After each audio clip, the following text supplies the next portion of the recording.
वो ये कहेंगे भाई चुनाव हो गए, डिक्लेयर होगा, हम किराए नहीं बढ़ा सकते। इन्होंने 5-5 हज़ार रुपये क्या देने थे मैं बताऊँ, और 5-5 हज़ार रुपये दे के भी 10-10, 15-15 हज़ार के तो जुर्माने वसूल कर लिए इन लोग। 10-20% ऑटो वालों को, टैक्सी वालों को पैसा दिए हैं, बाकी 90% पैसा किसी को नहीं दिए हैं। 90,000 ऑटो से 2 साल का आप लगा लीजिए कितने करोड़ों अरबों रुपए वसूली किया हम लोगों से। तो उसमें उन्होंने, दिल्ली गवर्नमेंट ने सिर्फ 2012 मॉडल का 1 साल का एक्सटेंशन दिया है, और बाकी जो उसके बाद से हैं 13, 14, 15, 20 तक बसें रजिस्टर्ड हैं, उनको किसी को कोई एक्सटेंशन नहीं मिला। इससे क्या होगा कि जो 12 वाले दोस्तों, मैं हूं आपका दोस्त आशु, आप देख रहे हैं आपका अपना यूट्यूब चैनल XYZ सब कुछ। तो दोस्तों, आज हम आए हुए थे यहाँ पे महादेव रोड पे। तो हमारे साथ में अभी जो ऑटो यूनियन के महामंत्री हैं राजेंद्र सोनी जी, वो भी मौजूद हैं, और आरटीबी बस के जो यूनियन के अध्यक्ष हैं चंद्रशेखर जी, वो भी हमारे साथ में मौजूद हैं। उनसे भी बात करेंगे। दोस्तों, यहाँ पे सबसे ज़्यादा महत्वपूर्ण हमारे पास जो सूचना मिली है वो है हमारा जो ऑटो टैक्सी का किराया बढ़ने वाला था, उसके ऊपर बहुत ज़्यादा महत्वपूर्ण बातें होंगी। तो आप सभी भाइयों को देखना है, ये वीडियो एंड तक देखना, और बस के बारे में भी कुछ जानकारी आपको मिलेगी। तो सबसे पहले हम बात करेंगे जो आरटीबी बस के यूनियन के अध्यक्ष हैं, उनसे बात करेंगे, चंद्रशेखर जी से। तो स्वागत है आपका हमारे चैनल पे सर। तो आप दिल्ली में जो आरटीबी बस चलती है उस यूनियन के अध्यक्ष हैं। तो आप बताएंगे, आप यहाँ पे आए थे तो आपके यहाँ आने का क्या कारण था, यहाँ पे आपको क्या जानकारी मिली है? हम एलजी साहब से मिलने के लिए, टाइम लेने के लिए आए थे मैडम के पास। मैडम को रिक्वेस्ट करना चाह रहे थे, बट यहाँ आके पता चला कि 4 दिसंबर को इलेक्शन डिक्लेयर हो गया, जो आचार संहिता लग गई है, तो उसमें ना तो अब हमारा जो किराया जो 2009 से नहीं बढ़ा है, CNG के रेट लगातार बढ़ रहे हैं, वो उसमें अब हमारी कोई हेल्प नहीं हो पाएगी। हम पहले से ही अपनी बसें चलाने में असमर्थ थे, और अब हम बिल्कुल ही उनको नहीं चला पाएंगे। अच्छा, एक चीज़ और अभी देखने को मिल रही है, जैसे आप देख रहे होंगे दिल्ली के अंदर पॉल्यूशन बहुत ज़्यादा मात्रा में बढ़ गया है। तो इसके चलते दिल्ली सरकार ने कंस्ट्रक्शन वर्क तो बंद कर ही दिए हैं। साथ में दिल्ली सरकार, जैसे पिछले साल भी आपने देखा होगा, पर्यावरण सेवा के नाम से बसें चलाती है। तो उसमें क्या आपको मौका मिलेगा चलाने का या फिर नहीं मिलेगा? हमने उसके लिए रिक्वेस्ट ऑलरेडी कमिश्नर साहब को दे दी थी, और उन्होंने हमें फ्रूटफुल रिस्पांस भी दिया था। उन्होंने कहा था अगर कोई ऐसी स्कीम आएगी तो हम आपको इसमें सेवा का मौका ज़रूर देंगे। बिल्कुल, जैसे कि आप जानते हैं पिछले साल भी पर्यावरण सेवा चलाई गई थी, और इस साल भी चलाने की पूरी उम्मीद है। तो ऐसे में इन आरटीबी बस ड्राइवर भाइयों को मौका अवश्य देना चाहिए, क्योंकि ये काफ़ी कोरोना काल से ही काफ़ी ज़्यादा परेशान है, और इनको अगर सरकार मौका देती है तो दिल्ली सरकार कहीं ना कहीं इनके हित में ही काम करेगी। जो हमने दिल्ली गवर्नमेंट से डिमांड किया था कि हमारी कोरोना काल में जो बसें 2 साल खड़ी रही, उनको आप एक्सटेंशन दे दें, क्योंकि जो सेंट्रल गवर्नमेंट ने ऑल इंडिया टूरिस्ट परमिट की जो डीजल बसेस हैं उनके 2 साल बढ़ाए थे। तो उसमें उन्होंने, दिल्ली गवर्नमेंट ने सिर्फ 2012 मॉडल का 1 साल का एक्सटेंशन दिया है, और बाकी जो उसके बाद से हैं 13, 14, 15, 20 तक बसें रजिस्टर्ड हैं, उनको किसी को कोई एक्सटेंशन नहीं मिला। इससे क्या होगा कि जो 12 वाली बस है वो 2023 तक चलेगी, 22 वाली, और जो 23 तक चलनी थी 13 मॉडल वाली बस, वो उससे पहले ही खड़ी हो जाएगी। तो ये हमने इनको रिक्वेस्ट दे रखी है, कई बार बोला भी, हम मिले भी, तो इसमें हमारे लिए कुछ हमारा फेवरेबल किया जाए, ताकि जो आगे जो बसें जो बाद में 13 मॉडल बाद 23 तक चलनी चाहिए, वो 23 से पहले ही खड़ी हो जाएगी। तो दोस्तों, ये थे दिल्ली के आरटीबी बस यूनियन के अध्यक्ष चंद्रशेखर जी। और तो इसके बाद हम बात करेंगे ऑटो यूनियन के महामंत्री राजेंद्र सोनी जी से, और उनसे हम ऑटो टैक्सी के किराए के बारे में और ज़्यादा गहराई से पूछताछ करेंगे। तो स्वागत है आपका सोनी जी हमारे चैनल पे। और जैसे कि अभी सुनाई 2-4 दिन से काफ़ी ज़्यादा अफवाह फैल रही है दिल्ली के अंदर कि हमने ऑटो टैक्सी का किराया बढ़ा दिया। तो हमारे साथ में और भी ड्राइवर भाई मौजूद हैं, इनसे भी बात करेंगे। तो एक्चुअल में अभी किराया बढ़ा नहीं है, और आज आप यहाँ पे महादेव रोड पे आए हुए हैं। यहाँ पे आपकी मैडम जी से बात भी हुई है, तो किराए के ऊपर कुछ बातचीत हुई है, क्या बात हुई है बताएंगे? देखो, हम लोग आए थे आज, क्या नाम है, विदेश राज्य मंत्री मीनाक्षी लेखी जी को मिलने आए थे हम लोग। तो अपना एक प्रतिनिधिमंडल सारा आया था, हमारा मिलने का कार्यक्रम था, और हमने ये सोचा था भाई एलजी साहब से एक बैठक करेंगे, मीटिंग टाइम दिलवाएंगे, मैडम दिलवाएगी टाइम।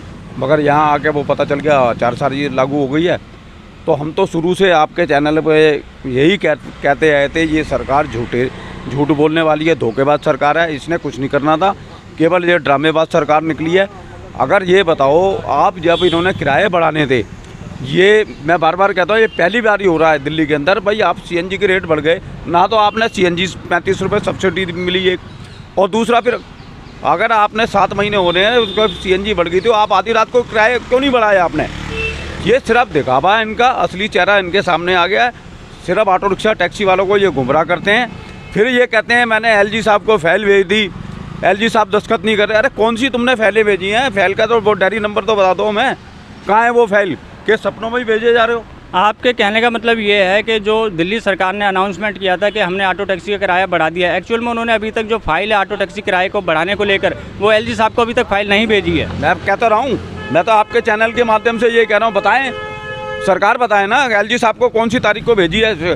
पहली बात तो वो क्या नाम है, नोटिफिकेशन ही जारी नहीं करा सरकार ने। केवल ये सपने दिखाने वाली सरकार है, कहती कुछ है और करती कुछ है। जितना बड़ा इन्होंने ऑटो रिक्शा टैक्सी वालों के साथ धोखा करा है, ये हर साल, पिछली बारी भी इन्होंने धोखा करा था। कोई नई बात तो इनके परंपरा के अंदर ये बैठ गई है, धोखा करो, इनको गुमराह करो ऑटो टैक्सी वालों को। तो जैसा कि अभी जो ऑटो टैक्सी का किराया बढ़ाया है इन्होंने, जैसे इन्होंने दिल्ली सरकार ने कहा, क्या दिल्ली सरकार ये 5-6 महीने से जब से सीएनजी के रेट बढ़े हैं तब से लेके अब तक क्या इंतज़ार कर रही थी दिल्ली सरकार? और अगर बढ़ाने ही थे तो 5-6 दिन पहले जब इन्होंने अनाउंसमेंट कर दिया था तो उसी के अगले दिन इनको लिस्ट जारी कर देनी चाहिए थी, जिससे कि ऑटो टैक्सी ड्राइवर भाइयों को जो राहत मिलती। लेकिन अब एमसीडी के जो चुनाव आने वाले हैं इसकी घोषणा कर दी गई है, तो अब आचार जो संहिता होती है वो लग जाएगी। इसमें ना तो आप किराया बढ़ा सकते हैं ना कुछ और काम कर सकते हैं। तो ये क्या इसी का इंतज़ार कर रहे थे, किसी कारण ये रुक जाए? देखो, अगर ईमानदारी से सरकार ने अगर इनके किराए की घोषणा करी है, ठीक है, उसको इमीडिएटली नोटिफिकेशन जारी कर देती सरकार, नोटिफिकेशन जारी करके एलजी को फाइल भेज देती।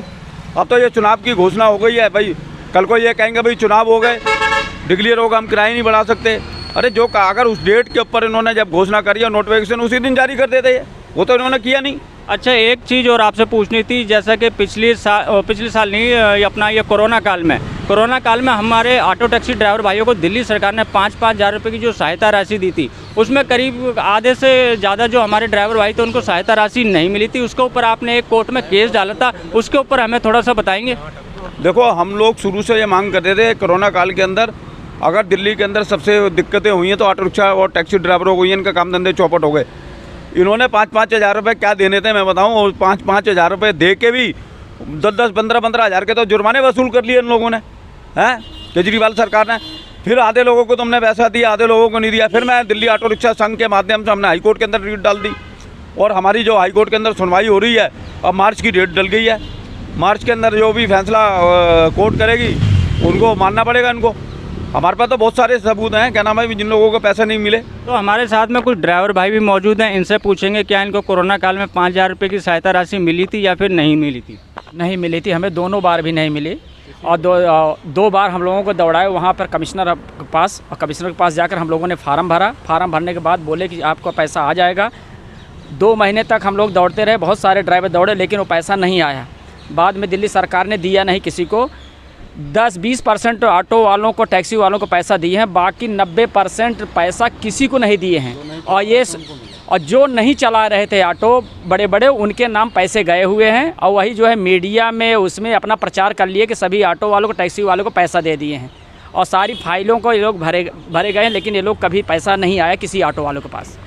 तो हमारे साथ में और भी ड्राइवर अभी मौजूद हैं, उनसे भी पूछेंगे क्या आपको सहायता राशि पिछले कोरोना काल में मिली थी? नहीं मिले थे भैया, ना हमें कोई सहायता राशि नहीं मिले थे। बल्कि हमारी गाड़ी कोरोना में लगे भी थे, 5 दिन 10 दिन चलाया, उसके बाद लोग बोले बीजेपी के बंदे हैं, मेरी गाड़ी भी हटा दी गई थी। तो हमारे साथ में जो ड्राइवर भाई हैं उन्होंने खुलासा किया है कि जो दिल्ली सरकार जो सिम देती है ऑटो ड्राइवर भाइयों को, उसमें इन्होंने बड़ा आरोप लगाया। इनसे पूछेंगे क्या आप कहना चाहते हैं? दिल्ली सरकार कुछ लोगों के माध्यम से नकली सिमें बेची गई हैं, ऑटो वालों को लूटा गया है।